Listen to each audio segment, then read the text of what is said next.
शेवया बनवून दाखवणार आहे। त्यासाठी जे साहित्य घेतले हे दाखवते मी तुम्हाला। तर इथे एक पाकिट मी शेवया घेतलेले आहेत, अर्धा लिटर दूध घेतलेले आहे, पावणा वाटी साखर घेतलेली आहे मी, 6 बदाम घेतलेले आहेत, 6 काजू घेतलेले आहेत, हे मनुके घेतलेले आहेत आणि हे विलायची घेतलेली आहे। तर आता कसं बनवायचं ते दाखवते मी तुम्हाला। तर मी आता गॅस चालू करून घेते। तर गॅस चालू केलेला आहे। तर आता कढई ठेवून घ्यायची आहे। तर गरम होण्यासाठी थोडा टाइम ठेवूया।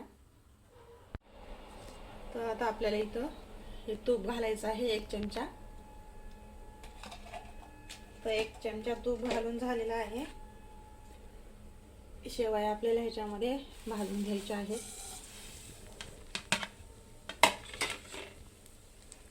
कमी आचेवरती भाजायचं आहे आपल्याला ह्याला। तर हे बघा असं, हे बघा शेवया आपल्या भाजून झालेल्या आहेत, एकदम ब्राऊन कलर आलेला आहे। तर मी इथं काढून घेते आता।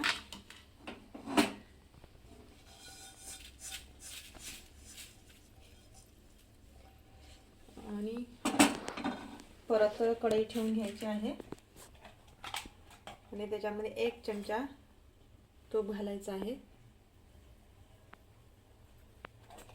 तूप घालून झालेलं आहे। तर आपल्याला आता हे काजू, बदाम, चारोळे हे टाकायचे आहेत, मनुके हे। तर हे सर्व आपल्याला त्याची फोडणी देऊन घ्यायची आहे।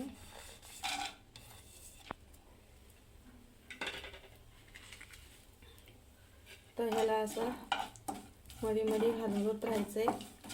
तर तुम्ही पण असंच बनवून बघा घरी, तुम्हाला पण आवडेल आणि कळवत चला मला।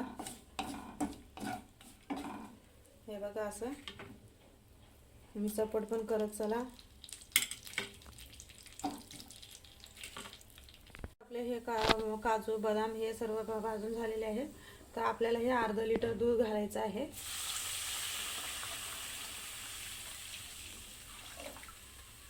मी पाणी नाही टाकत, दुधामध्येच बनवणार आहे। आणि हे पावणा वाटी साखर हे घालायची आहे आपल्याला ह्याच्यामध्ये। आणि हा विलायची पावडर हे घालायचं आहे।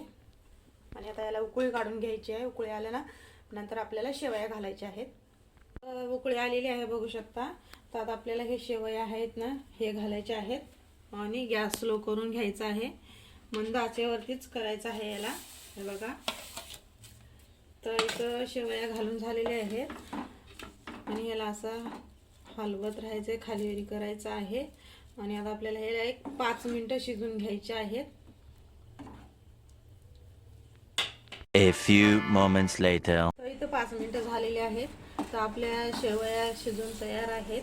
तर मी आता इथं गॅस बंद करून घेते। तर मी इथं शेवया एक डिश मध्ये मी काढून घेते आता। तर हे बघा